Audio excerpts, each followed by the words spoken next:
It's week 40 of the golfing calendar, and Nick O'Hearn and Mark Allen are fighting fit and ready to go. And by ready to go, I mean drink wine and talk golf. Big thanks to our mates at Ping. Contact your local golf shop or professional to arrange a Ping club fitting, and you'll be playing your best in no time. And the Golf Clearance Outlet, who beat everyone's prices. This is the #1 Australian golf podcast, Talk Birdie to Me. Hey, firstly, I would like to say welcome to everybody who's clicked on the Golf Clearance Outlet link and have found us for the very first time. So welcome, everybody. Yes, great to have you listening. Nice to see you, Nick. We're here at Australian Golf Headquarters in Sandringham, and a big thank you to Ping as well. Any Ping winners this week? There's a stack last week. We'll have to have a look in the Ping Global results. I'll look that one up. Yeah.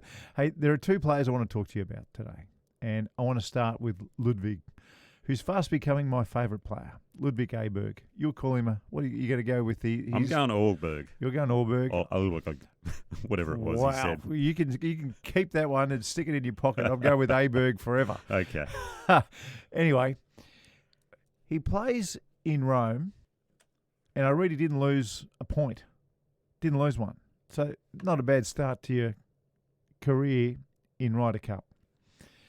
He goes from Rome all the way back to Jackson, Mississippi, and loses in the playoff.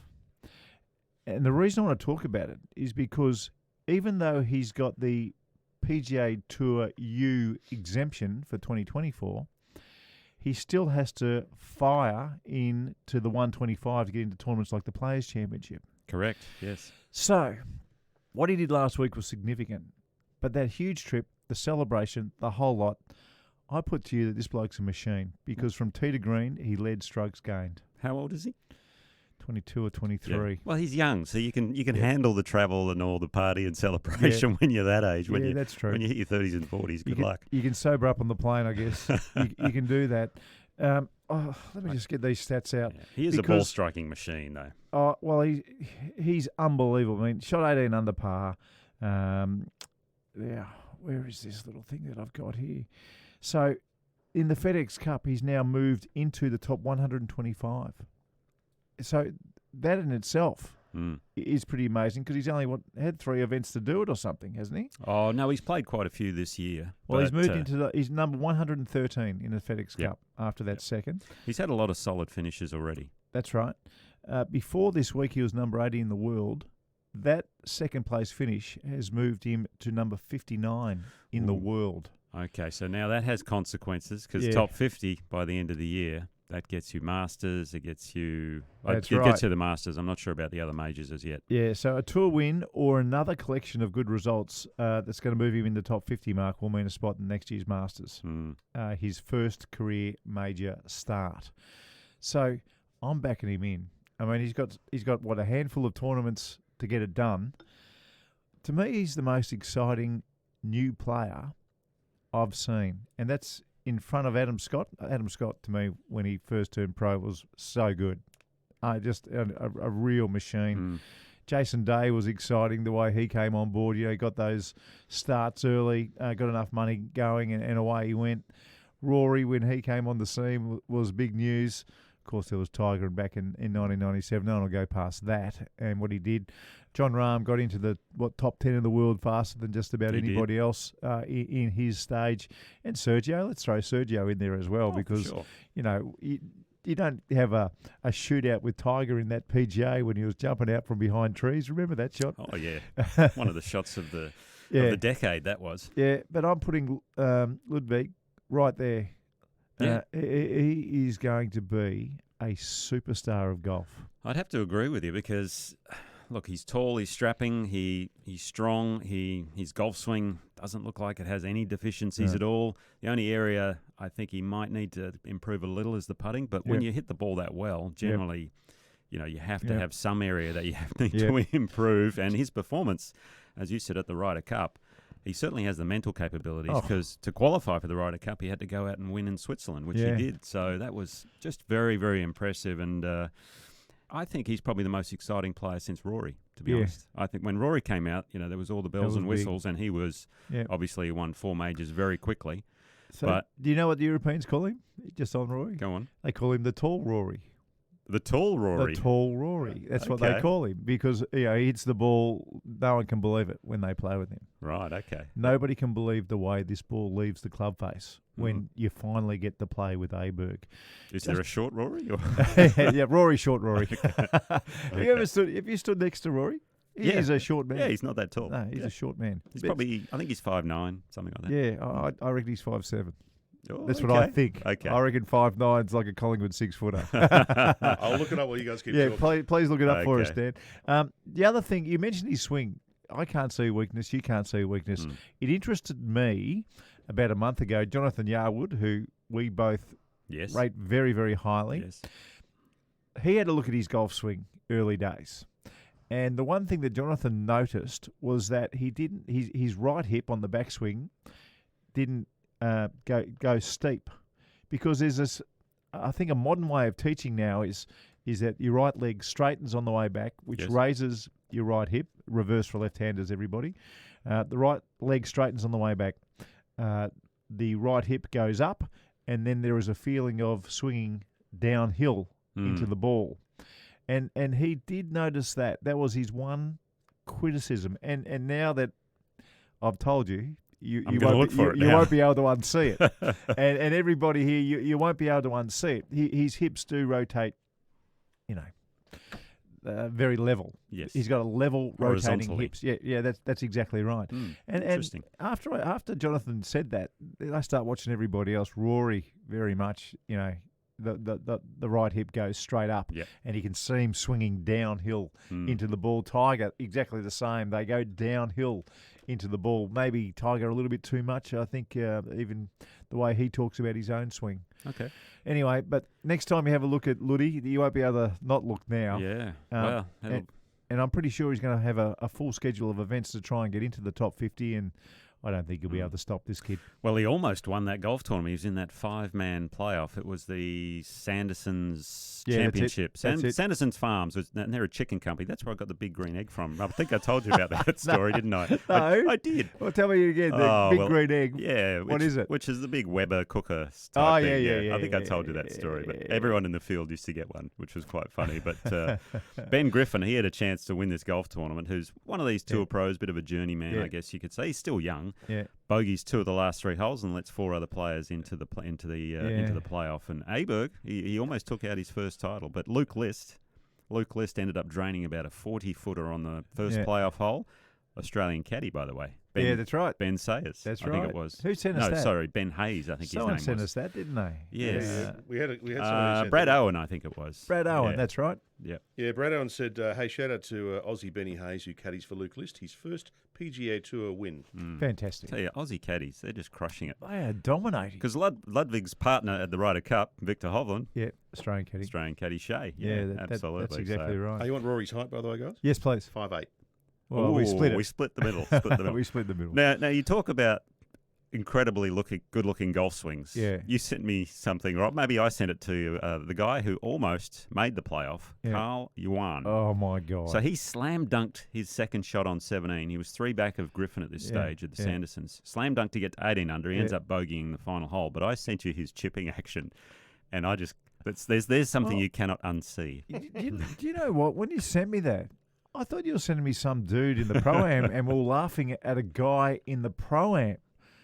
Because it was it was one of those chipping actions where it didn't matter how bad you were. That was just really bad. And then I read the tweet, and he was leading the tournament when he hit a chip like that. Yeah. Dan, we need to put that on social. Oh, yeah. It's like he's ripping the piss. It was hilarious. I thought it's a joke. It's like he just tried to push it out of the rough or something. Yeah. And then you do the golf golf swings. You sent me that, and he's given it the, what was that guy's name? Ho-Sun Choi or whatever. That's him. Something like that. Where he was, the legs are flailing everywhere. Yeah. But then I watched him in the tournament, the last couple of holes, and he was pretty steady on his feet. His good swings are very good. Yeah. His good swings are very good. It's funny, we saw Jason Norris at the WA Open. Yes, and there were correct. lots of saves. And, I felt like a lot of his shots, he felt like they were going left on the way down. I wouldn't be surprised if it's the same with this Carl Yuan. I reckon he can feel that it's going to go way right. And that's when he's doing a complete pirouette just after impact to try and rescue this thing back onto the fairway. It just goes to show there are so many different ways to swing the golf club, because the guy who just won the Dunhill, by the way, was Matt Fitzpatrick. Yeah. And you look at his golf swing, and he sort of takes it inside, comes over a little. It is over before you even blink. Yep. It is such a fast swing. And it just goes to show it doesn't matter how you do it, as long as you know where the ball's going. As long as it repeats, isn't it? If it repeats and the rhythm repeats, then basically you're doing the same thing over and over and over. Speaking of the Dunhill, did you see they got washed out 2 days? A whole Saturday, Sunday. weekend. Yes, I've never seen that Never before. seen that. And then they finished the golf tournament. So they came out. The issue they have with the Dunhill is you've obviously got the amateurs playing with you, but you play 3 courses. So they couldn't cut it to a 36-hole event, because then you'd have no tournament. Right. They haven't played the same courses. That's right. So that's why they had to come back on Monday. They had to come back Monday. And the Fitzpatrick family got the double, by the way. Yeah, and what's her name? Is it Susan. Susan. So he's playing with his mum. Susan had 3 birdies and an eagle on the last day.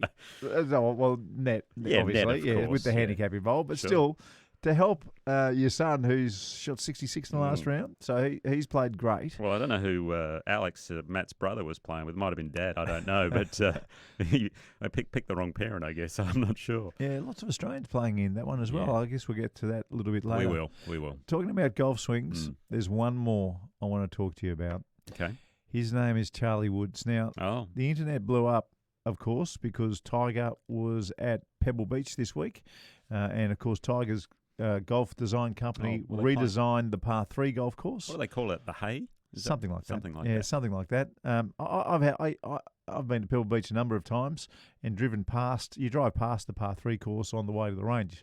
In the old days, I'm sure you still do, but it was so boring just looking at it. I never even thought about wandering over. I didn't even know there was a par 3 course, because they usually had a lot of hospitalities and things like that on it. Yeah. Well, these days it's been redone. Okay. And Tiger's done it. And what he's done, instead of all these holes facing away from the beautiful bay that's right there, he's put all the holes, a lot of the holes where you've got the ball falls down and the water's in the background, which makes a lot of sense. It does. And one of the other things he did that made a lot of sense too is that he actually... all the tees are half mat and half grass. Now, that is a brilliant idea. If you're thinking about putting the par 3 golf course in somewhere and you're expecting a lot of traffic, there is nothing wrong with what they've done at Pebble Beach, which is the back half of every tee is a mat. Anyway, you saw Tiger hitting a few shots off the mat onto one of the par 3s. It's a big junior event there. Looked pretty good. But, of course, somebody posted Charlie Woods making a pass at a golf ball. I mean, if he was a professional, it's funny this week, I was watching Cameron Champ, and when I was watching Cameron Champ play, I was thinking to myself, if I could just pinch any swing and any body to get into, I want what do you call it, the avatar. Give me Cameron Champ's avatar, I'll do the rest. Right? That's the way I'm thinking anyway. When you see Charlie Woods, it's right there. Oh, yeah. The swing is that good. Yeah. What do you make of it when you see it? It's like Tiger Woods became Dr. Evil and created a mini-me. Because, the swing is very similar to Tiger, and for obvious reasons, because when you're growing up, you imitate. That's what you do. You imitate, who you look up to, and obviously he's got someone pretty impressive to look up to. He's got some status. But the mannerisms, that's what gets me. All the mannerisms. If you didn't know this was Charlie and you thought it was Tiger, you would go, oh, yeah, it's Tiger. Yeah. Because just the way he tees the ball up, the way he walks into it, the way he twirls the club, the way he moves, it is incredible. But the golf swing, to your point, looks very solid. It's flawless. Very up and down the line. Yeah. He's got a fairly good mentor, as we've mentioned. Yeah. And nice backyard to practice in. Yeah. But how's he going in junior golf? That's my question to you. This is the interesting thing. Last time I checked, he wasn't even in the top 30 in his age group, get this, in Florida. Wow. Okay. So not America. He's not. Last time I checked, he's not in the top 30 in Florida. Now, that doesn't really matter. The good news is that doesn't mean much. Doesn't mean anything. No. Doesn't mean anything. I mean, when you look at him, he hasn't grown. He's not, my boy's the same age, and I watch 14. 14. Right? Mm-hmm. So I watch Kelly play against all these kids who have had their growth spurt, and he's playing against men. I don't think Charlie's had his growth spurt either, just looking at him, because Tiger's 6'1". Elin was a tall lady. Yep. So I expect him. Tallish. Yeah. It's 5'7". Yeah, Yeah. 5'7", 5'8". Yeah, yeah. So I expect Charlie to be up around Dad's height, Yep. maybe an inch more once he gets done. 6'2". So he hasn't done any growing yet. One of the great things that Tiger did with him, though, and I love this, and I've read about it, is that he gave him blades. So all the other kids that Charlie's playing against, I have no doubt, have got the biggest sweet spot that Dad could find them. Not Charlie. Charlie's got blades. He's got steel shafts in the irons. And the theory was that he wanted Charlie to search for the sweet spot. He wanted that sweet spot to be the one thing that Charlie had to find. Great idea. And it's a great idea. Yep. It is a brilliant idea. Now, when you weigh in what you know the other kids would be using, so the big clubs, the big sweet spots, everything, absolutely everything to help their game. And if they've gone through a growth spurt, you kind of get why he's not in the top 30. I'm sure he must be the top 30 by now in Florida. But I think the strategy behind what Tiger has done here is absolutely brilliant. Does he have a persimmon wood in the bag as well? Not quite. That would be good, actually. No, not quite. So I lived in the same housing estate. Yeah, that's right. What was it called again? It was called Isleworth. I want to go there one day. Orlando. I've heard so much about it. I would love to go there. It's a cool place. Okay, Yeah. Golf-wise. Outside of that, it's Orlando. It is what it is. So anyway, so we were friends with Tiger's ex-wife, Elin, obviously. And what happened, etc. But we stayed in touch because Alana, she was friends with her. And every now and then we go and visit her down in West Palm Beach where she moved to. And Charlie at this stage was probably, what is he now, 14? I'm thinking he was 6 or 7, something like that, when we used to go visit. And I'd be mucking around with him, just kicking the soccer ball or whatever and shooting a basketball.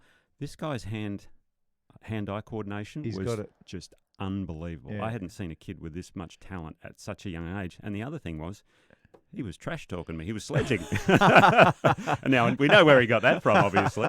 Although Elin was very competitive at the same time. She was? She hated to lose at ping pong. So, but he had the physical gifts right there. But he's also got that killer instinct, which is exactly what you need at the top level of professional golf. So it won't surprise me at all if we see his name, doing very well in college whenever he goes to college and perhaps turning pro and so on and so forth. So the Woods tradition could continue. So the NRL, they've got a father-son there with Nathan Cleary getting around and killing it. Yeah. Collingwood had 3 father-sons getting around. It seems to be prevalent in football in this country. It's not so prevalent in the world of professional golf. I mean, Craig Stadler had a son. Kevin Stadler, one of the greatest nicknames in the whole world, by the way, the Smallrus. His dad was the Walrus. That is great. His dad was the Walrus. Oh, that's great. Kevin wasn't quite as big as his dad, so they called him the Smallrus. The Smallrus, yeah. So Very great. good. Well, the great Smallrus, he pipped me by a shot at the, where were we, at the Vines at the Johnny Walker Classic. Yeah, that's right. So, geez, that annoyed me.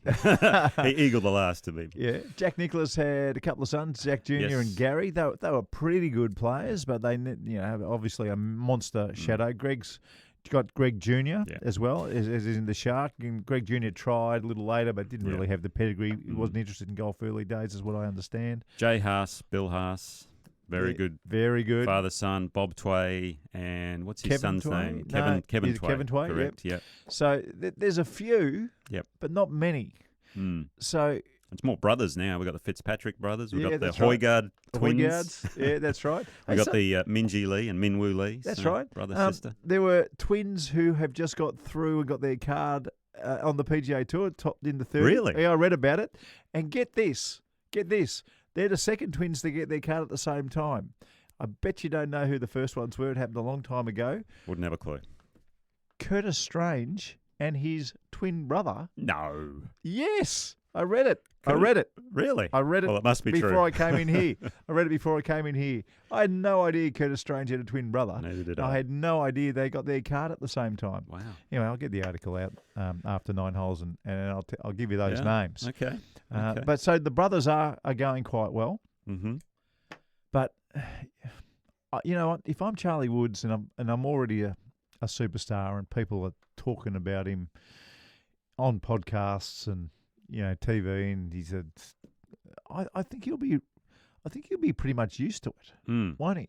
Yeah. He'll be used to. Oh, he's used to the limelight now for sure. Yeah. I mean, you just grow up in that environment, and you become accustomed to it. You've seen him at events where, what's that father and son event where I think Justin Thomas was playing fantastic with his dad, and he was sledging Justin Thomas, on the practice putting green, show me the money type stuff and things like that. So he's got that moxie about him already, and the thing you got to be careful of is it doesn't get out of control, and it may lead him down a path which happened to his dad, obviously, in certain regards. So hopefully they keep him pretty grounded and level-headed, and he can just do his own thing and forge his own career. That's what it's really all about. That is what it's all about. The other interesting news this week, we were just talking about before, but did you see Lexi Thompson is going to be playing the Shriners Tournament in Vegas? Now, what do you think? I'm all for the experiment. Yeah, okay. I really like to see it. I mean, number one was our...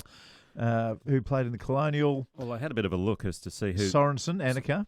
No, she wasn't number one. Who was not? Oh.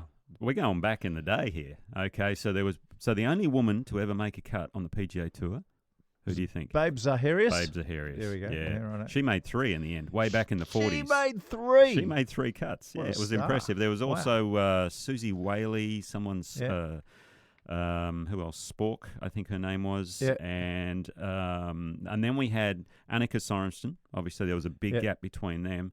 Michelle Wee West, she played a few the Sony. She came close. She missed the cut in Hawaii by a stroke. And but can you remember how old she was when she missed the cut in Hawaii by a stroke? 14.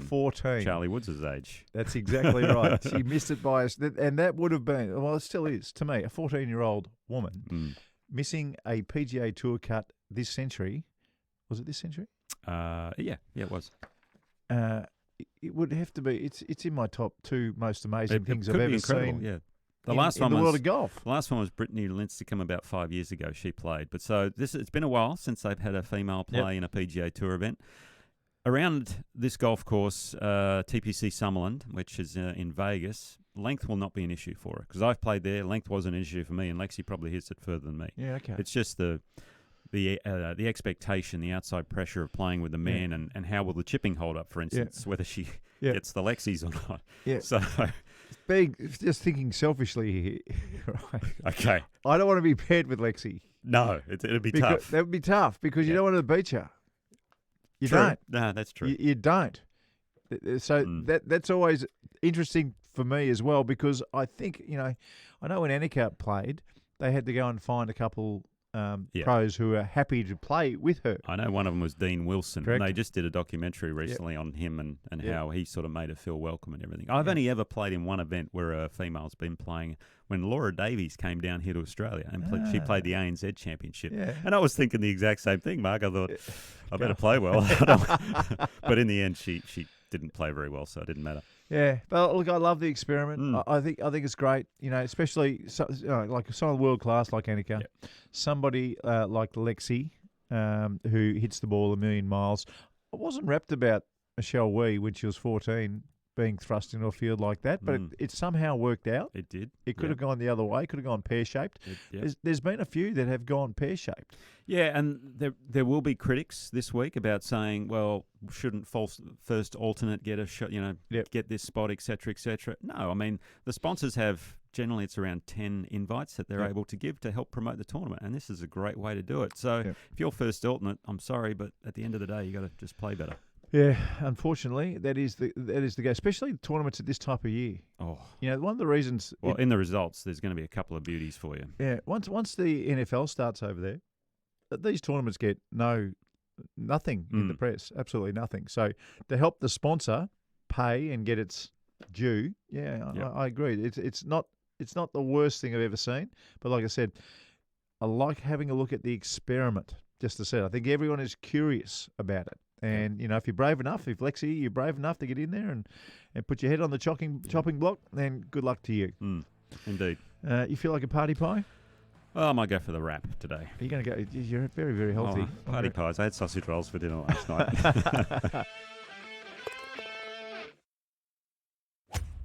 Like the podcast? Oh, maybe tell a friend. Drop them a text or share it on your socials. This is Talk Birdie to Me with Nick O'Hearn and Mark Allen. Okay, you ready? I am. So, the two fraternal twins earning their PGA Tour cards, Parker and Pearson Coody, Yes, now that does ring a bell. They're in the top 30. So well done to those boys. But they join Alan and Curtis Strange as the other twins to simultaneously hold PGA Tour membership, and the Strangers did it back in 1981. Jeez. Alan Strange, never heard of his name before in my entire life. No, I never have. Yeah, that's bizarre, isn't it? So, speaking of bizarre, what about the kid who was 30th on the, was it the Corn Ferry Tour Championship? Final event of the season, Corn Ferry Tour, top 30, get your card. Please explain to our listeners what happened. It was brutal. They played at a golf course called Victoria National. Looked okay. Pete Dye course. I've played a Corn Ferry event there. Yeah, okay. Yeah, it was pretty good. Where is it, Indiana? Indiana. Yeah, okay. In Indiana. Yeah. So, Shad Tootin. Shad. Not Chad. Not Chad, but Shad. SHAD? Yeah, isn't there a movie like Wedding Singer? Was there a Shad or something like probably. that? I don't know. Probably. Anyway, Shad was finished tied for 19th. Yeah. Now, that had him at number 30, gaining his card on the PGA Tour champion. Lifetime dream achieved. Achieved. Never been on the tour. Anyway, video evidence showed that this lift, clean and place rule that they had in place, he had violated that and got a 2-shot penalty and moved to tied 28th for the tournament, which then moved him to 32nd. How do you violate a lift, clean and place? Because so what it's happened pretty clear. Yeah. So what happened was he marked it, lifted the ball, placed it, but then it rolled. So when it rolls, you have to try and replace it in the exact same spot. You have to do that. Right. He didn't do that. He just went to another place. Oh, so they got him. I mean, it was an inch, maybe 2 inches difference, and that cost him his PGA Tour card. Brutal. So if you went... So I don't get this. So if he couldn't place it on exactly the same place...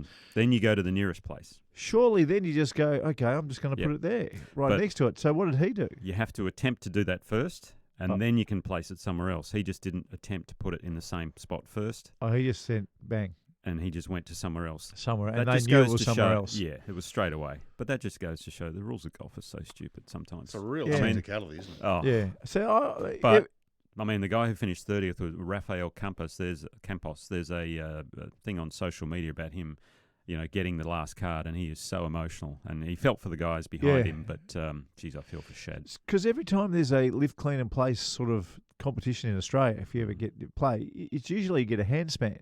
Yeah. You can actually... Yeah, no, it is. Or a club length. Card length. Whatever it might be. Yeah. But not on the PGA Tour. So lift, clean and place means you put it back in exactly the same spot. No, it's a preferred lie. It's the same thing as preferred lies. Lift, clean and place. Right. So you're placing it within a card length or within a hand span. But what happened was he tried to put it somewhere and it rolled. Right. And then rather than trying to put it in the same spot again, he just moved it. He moved it. So that's what the other hard part about preferred lies. Rule.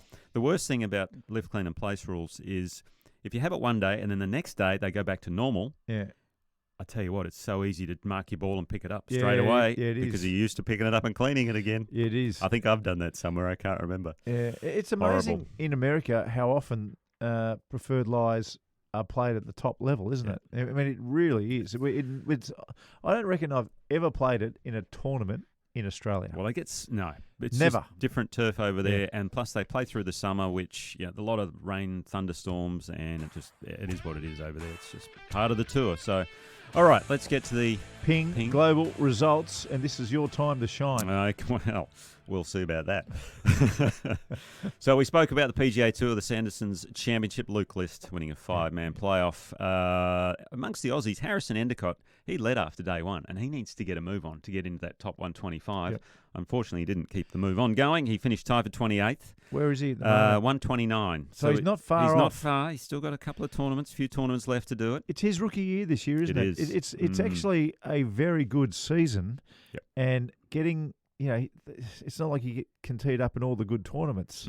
So you've really got to, you need a first or a second place or a third place finish to really jump up. He's done well. He's had a good first year. Just needs a top 10 or something like that, I'd say. At this Will he stage. get some status being in the top 50? Yeah. You'll get a few starts somewhere. Top 126 to 150, Yeah, okay. Lucas Herpert also tied for 28th. And Cameron Percy, another one who needs to get a move on, tied for 43rd. So he's 150 on that money list at the moment. They might as well reserve number 148, 149, Yes. 150, and 151 for Cameron Percy every single year. It's incredible, isn't It is unbelievable. Yeah. When he gets his card, he just slips back and, anyway, Yeah. that is what it is. The DP World Tour, as we spoke about, Matt Fitzpatrick had the double with his mum With his Susan, mum. won by 3 shots from Ryan Fox. What a defence. He won last year and came tied for second with Marcus Armitage and Matthew Southgate on the Aussie front. Dave Micheluzzi, good result, tied for 14th. Just on our Kiwi friend, I saw him hit a 7-iron to 3 feet. And he went back gave his club to the caddy. The caddy gave him a hot dog. I saw that. Huge hot dog. He's just shoving it in his mouth, sauce going everywhere. Went all the way down his jumper. Went down his jumper. It was brilliant. So the Aussies tied 14th for Mika and tied for 25th for Hayden Barron. Good result for him. Good stuff. Yeah. About 10 Aussies playing that. They were the only 2 that made the cut, unfortunately. On the LPGA Tour Ascendant event in Texas, Hyoju Kim had a wire-to-wire 4-shot win over Bianca Pagdanganan. Geez, you're good. I don't know about that one. No, But anyway, I'll pay it. great result here. Sarah Kemp, she had a real chance, finished 4th. Yeah. Very good result for her. We had Sarah Jane Smith tied for 13th, Hannah Green tied for 31st. Corn Ferry Tour, as we spoke of, what a final day that was. Yeah. 5 players moved from outside the top 30 inside to get the card. That's So they huge. sharp. I mean, that is, you talk about pressure. Yeah. That is. It's That hard is to pressure. do in the. I mean, quite often only 1 or 2 players move. It's rare to see 5. Yeah. But Frenchman Paul Barjon, he went from 45th to 8th with his victory. Yeah.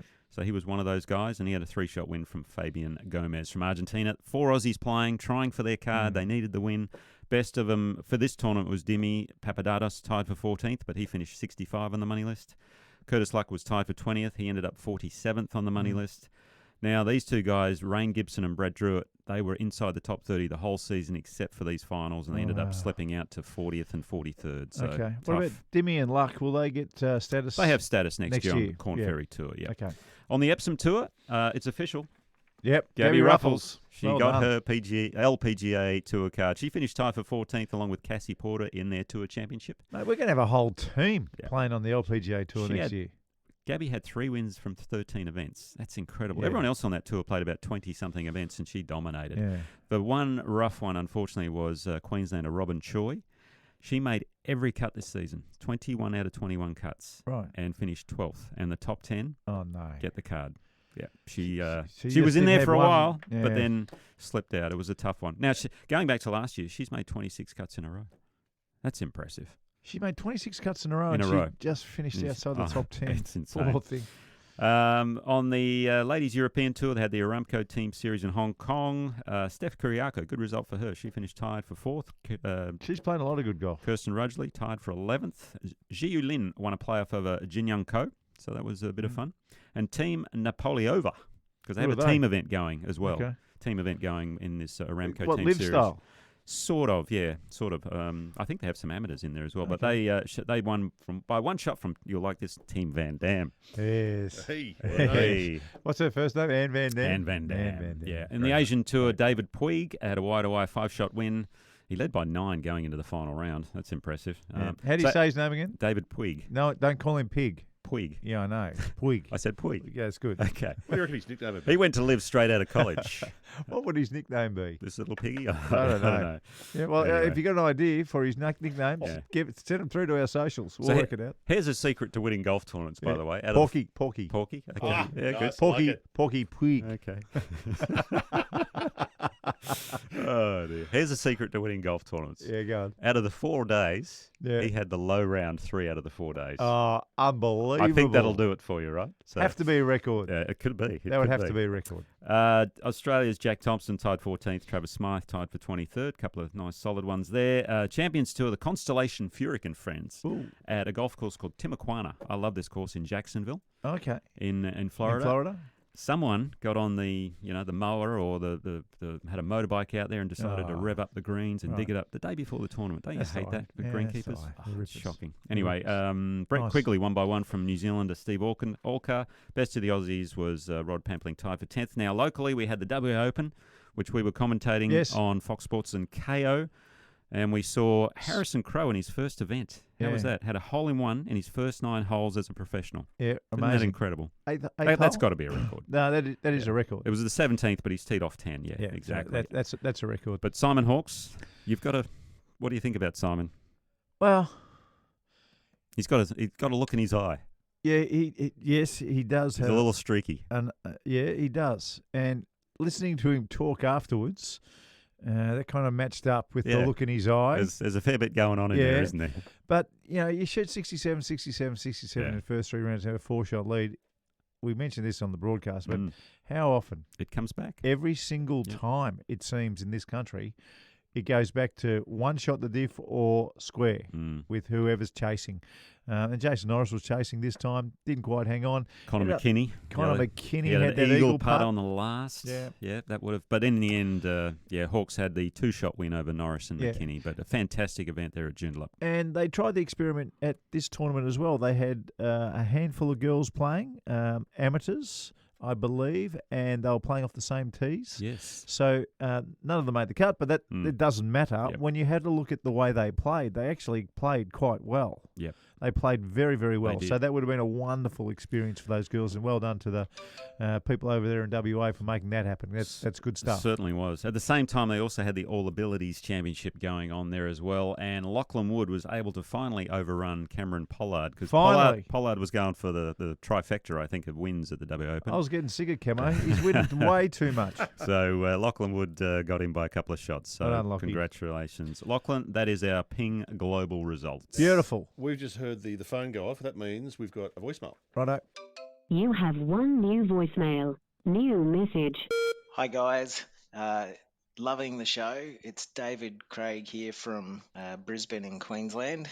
Social golfer. Just got back from a game down at Bonville in northern New South Wales, actually.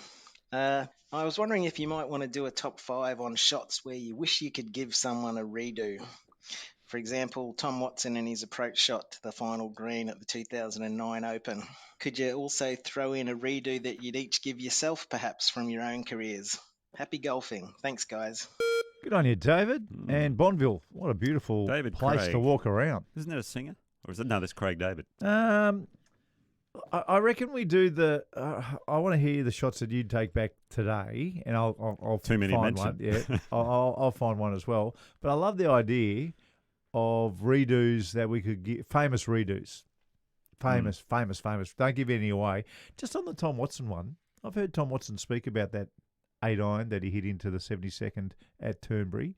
He reckoned he landed it exactly where he wanted to land it.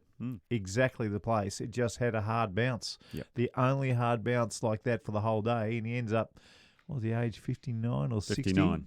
59. Yep. He almost won his sixth Open. Would have been a record. Would have been ridiculous. And in the end, who won? Bloke, when he takes his head off, looks like a piece of top deck. Kitchen. No. Kitchen sink. Kitchen sink, yes. Stuart Sink. Have you seen him with the head off? Yeah. A piece of top deck. Oh, it's unbelievable. It is unbelievable. He's so brown. Yeah. His face is so brown, Dan. And because he wears a hat all the time, his scone is white. He was definitely not going to be in our hatless golfers. No, never. No, true. Never in a million years. All right, Colin, give me one shot that you would take back. Ooh, okay. Okay.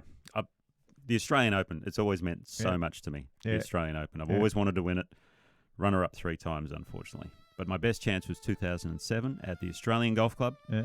I think I had a 1-shot lead with 3 to go over Craig Parry. I bogeyed 16, but it wasn't one of those bad bogeys. It's just one of those things. Standing in 17 fairway, I had a 6-iron in my hand. You got the lake on the left. I don't know if you can remember the hole, par 4. And I just hit this squirrely, horrible 6-iron into the front bunker. And I just didn't get it up and down, made bogey. And that shot, as you can tell, has stuck with me.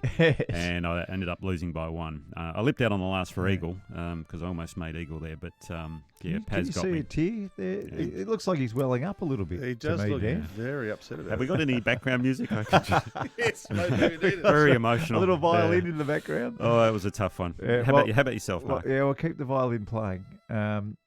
The New Zealand Open, where I shot 64, 69. The 69 was better than the 64, and I was leading by about 4 shots at the halfway mark and playing great, and I was going to win. Got on the tee with Michael Campbell the next day, and the tee announcer said, "This is Mark Allen, never led at this point in the tournament of his life. Let's see if he can hang on. Let's see if he can hold it together." That's what he said. That's what he said. Oh, my gosh. I reckon I've told that story before, but that's You what he might said. have. Let's see if he can hold it together. You should have seen the look on Michael Campbell's face. Anyway, I didn't hold it together, and I shot 4 over. But the next day, Nick, I birdie 7, 8, and 9. And I'm back. You're back in it. I'm back in this tournament. I par 10. On 11, I hit a beautiful shot in. It went to the back of the green. I was in the rotten lie. I hit a beautiful chip to 5 foot out of this rotten lie, and I hit a gorgeous putt. And it's one of those ones where, you walk to pick the ball up out of the hole, and it missed. Oh. Anyway, so I'm walking to this par 5 12th, and I'm thinking to myself, come on. That was a beautiful putt. How'd I bloody miss? I should have been thinking to myself, under pressure, you have just hit a beautiful putt. Yep. Don't even worry about it. Just go to the next tee. This might have had something to do with... This might have had something to do with the next shot, Nick. So I'm angry because the thing didn't go in instead of being wrapped because I've just put a pure stroke on a very important putt. I get on the tee and I snap hook the next one out of bounds. Oh, no. So that's the one. I would like to take that Yep. back. Anyway. What did you finish? Finished 6th or something. Okay. Yeah, Yeah, no, that's a it tough one. really hurt me. Yep. Anyway, but I like that top 5 for next thanks, week. David Craig, for making us relive that. And you can turn the violin music off immediately. Thank you.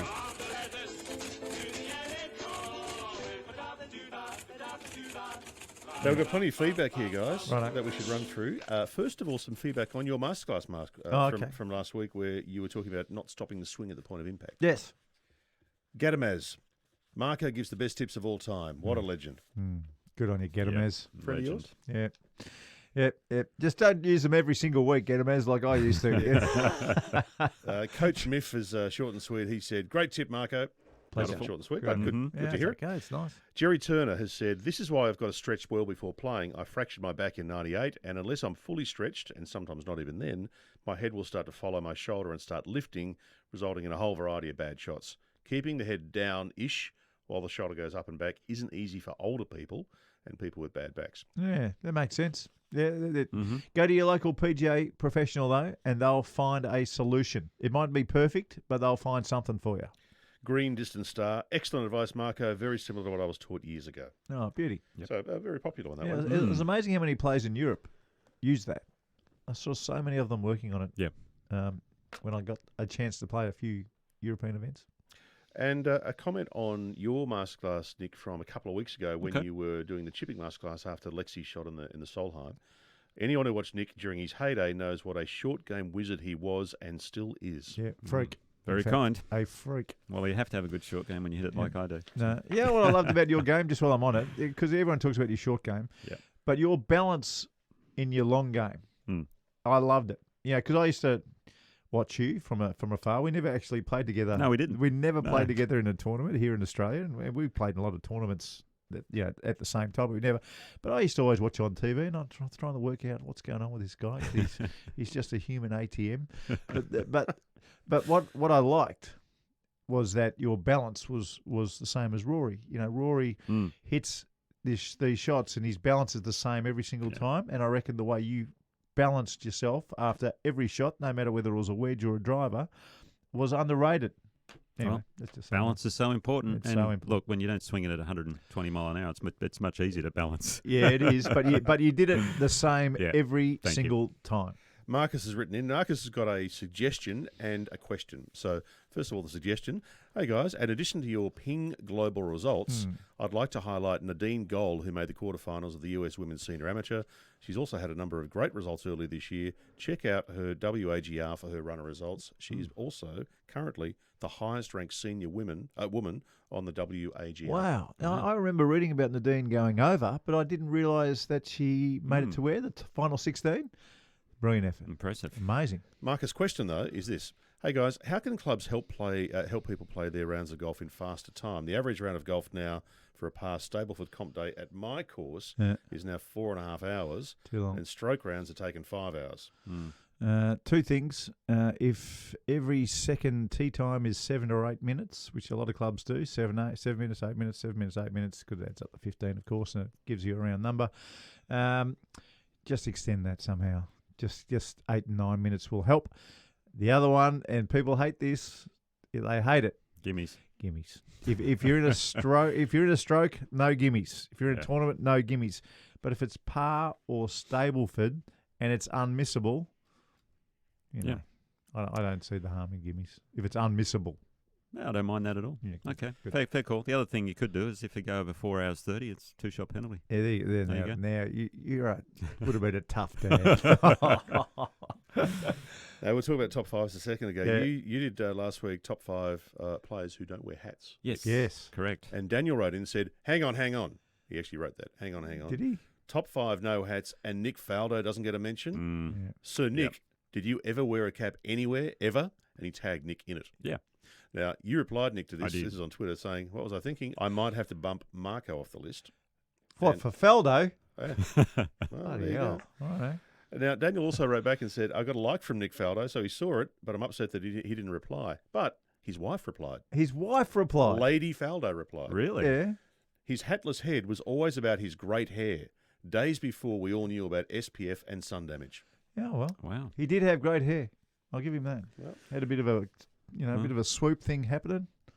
Wasn't bad. Maybe we should try and get Sir Nick on the pod. Maybe we should. Yeah. Yeah. We'll reach out. I would love to get Sir Nick on the pod. Let's give it a go. A couple of final bits of feedback here on last week's show, particularly on the Ryder Cup here. This is from Dale O'Neill. One of the most insightful listens regarding this year's Ryder golf tactics used. I wasn't expecting that. It was a must-listen for any golf fan. Such a great duo, Nick and Marko as well. Oh, it's nice. It's nice of you to Thank say. you. Thank you. And Chris has said, great episode. Marko nails the Oakley golf issue as well. Oh, yeah, yes. There's a meeting on the 12th, so I'm thinking about going to that meeting Yeah, you should, yeah. Okay. and get that organised. If we get Nick Faldo on, I've always been curious, and he got to speak with Ben Hogan. Yes, he did. So I want to ask Nick Faldo what Ben Hogan said to him, because I don't know. I would love to know. Imagine those two. You mean? I remember reading something about that, and I'm not sure Faldo gave it away. No, he didn't give it Yeah. away. That's why I'm desperate to know. Maybe he wants to keep the secrets. Who knows? Well, don't tell him that's what we're going to ask him. Okay. Don't tell him that's what we're asking about. We're All definitely going to ask him what Ben Hogan had to say. Well, the thing I want to talk to him about is that final round 96 Masters. Oh, yeah. That'll be fun. Well, Anyway, that's there we the go. pod right That there. could take up the whole pod. There you go. All right. You do. He'd know you. I'll reach He'd know. out. You reach out. Okay. It's time for the top 5.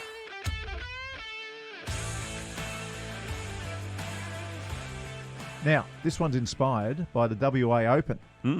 What a great event. Nexus, AdvisorNet, Correct. Bowra and O'Day, WA Open. Well done, Mark. Now, I want to talk to you about that too, because if you saw the start of that broadcast on Saturday, I butchered it on Sunday. I completely butchered it. I don't think you did.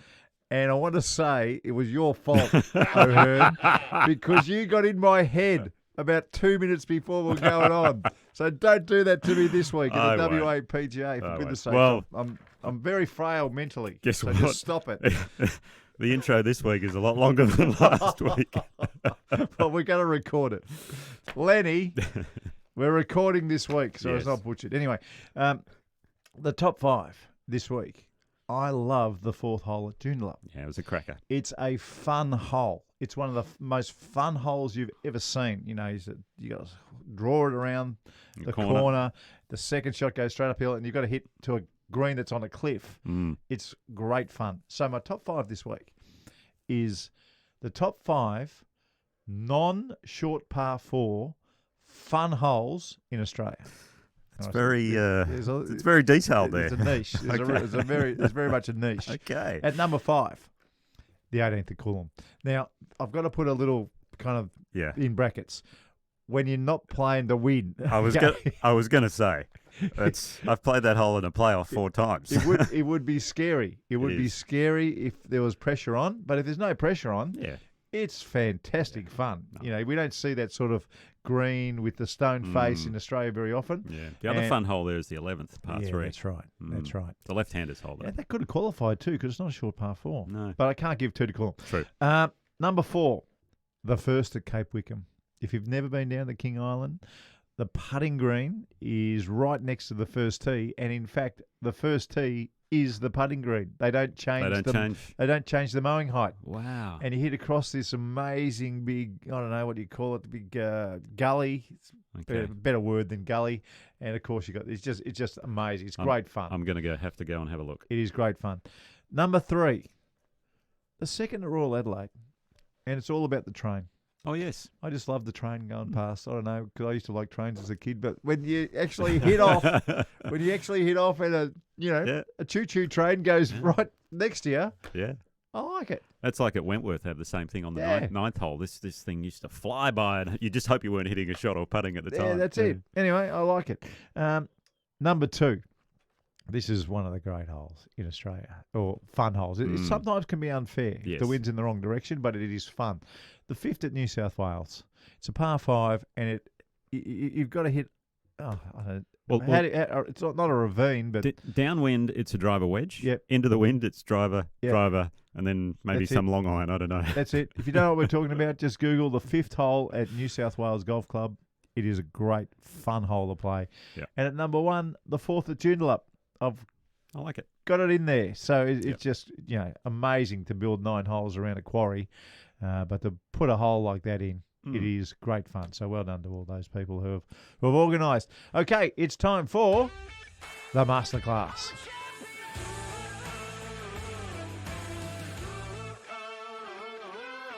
Masterclass. Well, as we saw at the what was it again? The Nexus Advisor Net, Bowra Nick, and O'Day. Stop messing with my head, mate. All right? I'm Open. Serious, mate. Don't mess with my head, otherwise. It's a bit of fun. Anyway, Simon Hawke's our winner. I tell you, his ball striking, tee to green, was just it was Abergish. Yeah, sort of. Maybe Abergish. Okay. It was pretty good. It was very impressive. No, he drove the ball beautifully, hit his irons. But on the greens, we were never quite sure what was going to happen. And one thing I noticed, and I think I brought up on the coverage, was on his shorter 3-4 footers, he wasn't quite holding that finish, holding the follow through. He would hit it and sort of recoil a little early sometimes. And on those ones, you could tell that, okay, this putt's probably not going to go in. It was like he was hoping it would go in, exactly. Wasn't it? Yeah, so with those shorter putts, again, it becomes a mental battle, obviously, because you're worried about not holding the putt. I shouldn't miss this, okay? So to take your mind away from that, I find a good thing to work on is just focus on holding the finish, just stroking through the putt, hold the finish. That way your mind is focused on that. And if the ball tumbles in the hole, great. And if it doesn't, well, guess what? You've hit a good stroke. And I can guarantee you on a 3 or a 4 foot putt, if you make a good stroke, you're going to hold those putts. And if you don't, well, you need to work on a bit of green reading. So holding that finish is very important. Try and match that backswing and the follow through. If you have a short backswing and then you go along the way through, and then that's when the recoil can tend to happen a little bit. Or if your backswing's a bit too long, that can happen as well. So match the backswing and follow through, and importantly, hold the finish. I'll put a little video up on socials later on and explain that in a bit more detail. It's a beauty. It's a simple tip. Good on you, Nick. I appreciate it. Big thanks to Ping. A big thanks to the Golf Clearance Outlet as well. And we'll catch you next week. All right. Thanks, Mark. Thanks, Dan. Thanks for listening to Nick O'Hearn and Mark Allen's podcast, Talk Birdie to Me. And if you're looking for some new gear, Ping is absolute top class. Ping help you play your best. Contact your local golf shop or professional and they'll sort you out. And the Golf Clearance Outlet, who beat everyone's prices. They're in Melbourne, Sydney, Brisbane and Perth, and online at golfclearanceoutlet.com.au. I've got a favour to ask. Wherever you listen, if you get a chance to rate and review the pod, that would be fantastic. And if you subscribe, you'll never miss an episode. Talk Birdie to Me's executive producer is Dan Bradley at Kaizen Media, and sound design is by Daryl Misson at loudzebra.com. Do you want to know what the name for the WAPGA is this week? Have you got it? Well, I kind of remember it from last year, and this Go is on. scary. What is it? It's the City of Kalgoorlie and Boulder TX Civil and Logistics WAPGA Championship. God. That is a shock. I think it's TX or something like that. Maybe but you can it's- host this one.